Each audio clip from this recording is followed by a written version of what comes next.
Hello friends, सभी को मेरा नमस्कार। आइए शुरू करते हैं महाकाव्य और खंड काव्य में अंतर। ये बहुत ही महत्वपूर्ण टॉपिक है, आप लोगों के लिए बहुत ही उपयोगी है। यहाँ से हर बार प्रश्न पूछे जाते हैं। चलिए शुरू करते हैं। महाकाव्य महाकाव्य ऐसा प्रबंध काव्य है जिसमें किसी महान चरित्र के जीवन का क्या होता है, संपूर्ण वर्णन किया जाता है। ठीक है। महाकाव्य की कथा पुराण या इतिहास प्रसिद्ध होती है। ठीक है ना। महाकाव्य में छंदों के माध्यम से ऐसी कथा प्रस्तुत की जाती है जिसमें नायक के महान चरित्र का उद्देश्यपूर्ण क्या होता है, चित्रण होता है। ठीक है। महाकाव्य की विशेषताएं कई बार पूछ लिया जाता है कि महाकाव्य किसे कहते हैं, महाकाव्य की क्या विशेषताएं हैं।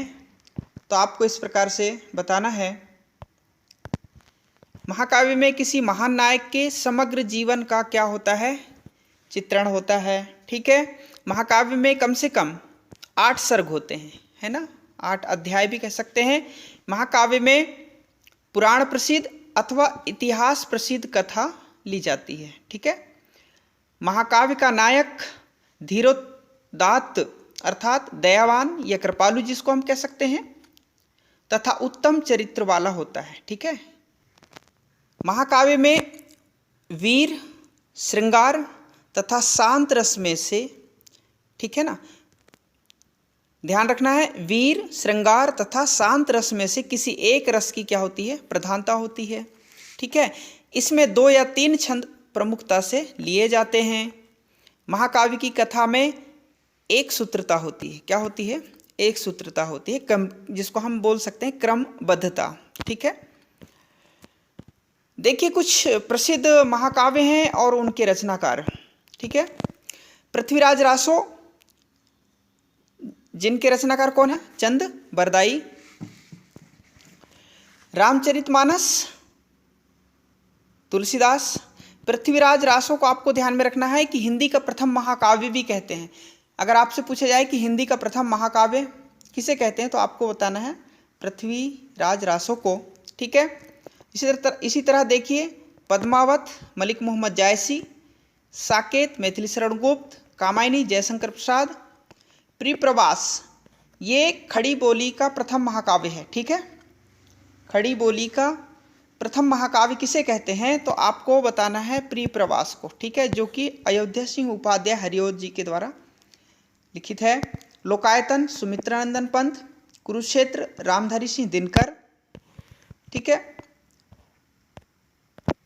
भगत सिंह श्री कृष्ण सरल, उर्वशी रामधारी सिंह दिनकर, है ना। इस प्रकार से हमने महाकाव्य को देखा। इसी तरह देखिए खंड काव्य। खंड काव्य भी प्रबंध काव्य के अंतर्गत ही आता है।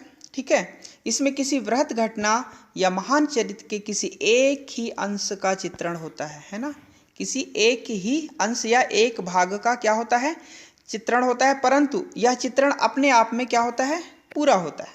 ठीक है ना। इसमें किसी एक ही छंद और एक ही रस की क्या होती है, प्रधानता होती है ना, आपको ध्यान में रखना है। चलिए इसकी विशेषताएं देखिए। खंड काव्य में घटना या जीवन का एक पक्ष ही चित्रित किया जाता है। ठीक है। खंड काव्य का नायक कोई महान चरित्र वाला होता है। इसमें किसी एक छंद और एक ही रस की क्या होती है, प्रधानता होती है, किसी एक छंद और एक रस, है ना। इसमें किसी महान आदर्श अथवा सिद्धांत की स्थापना की जाती है। ठीक है। ये खंड काव्य, महाकाव्य और खंड काव्य की अलग अलग विशेषताएं हमने देखी। इसके अलावा देखिए इसके प्रसिद्ध खंड काव्य और उनके रचनाकार। पंचवटी मैथिली शरण गुप्त, जयदत्त वध मैथिली शरण गुप्त, सुदामाचरित नरोत्तम दास, पार्वती मंगल गोस्वामी तुलसीदास जी, पथिक राम नरेश त्रिपाठी जी, रश्मिरथी रामधारी सिंह दिनकर के द्वारा लिखित है। भस्मासुर नागार्जुन के द्वारा। ठीक है। महाप्रस्थान नरेश मेहता के द्वारा। और आगे देखिए हल्दी घाटी का श्याम नारायण पांडे, कदम कदम बढ़ाए जा गोपाल प्रसाद व्यास। ठीक है। अब यहाँ पर देखिए महत्वपूर्ण अंतर हमने बताया है।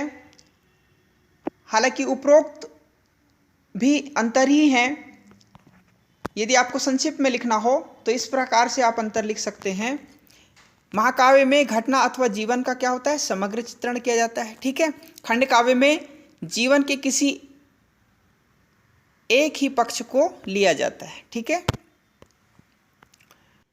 महाकाव्य में पात्रों की संख्या असीमित होती है, लेकिन खंड काव्य में पात्रों की संख्या क्या होती है, सीमित होती है, ठीक है। महाकाव्य में कथा का असीमित विस्तार होता है, ठीक है, असीमित विस्तार होता है, लेकिन खंड काव्य में संक्षिप्त कथा ली जाती है। इस प्रकार से हमने महाकाव्य और खंड काव्य में अंतर देखा। यह आप लोगों के लिए बहुत ही उपयोगी हो सकता है। यहाँ से हर बार प्रश्न पूछे जाते हैं, अतः इसको आप पूर्णतः ध्यान में रखिए, बार बार इसको देखिए, समझिए, ठीक है। और एक और रिक्वेस्ट मैं आपसे करूँगा कि चैनल को सब्सक्राइब कर लीजिएगा और वीडियो को शेयर ज़रूर कीजिएगा। आपका बहुत बहुत धन्यवाद।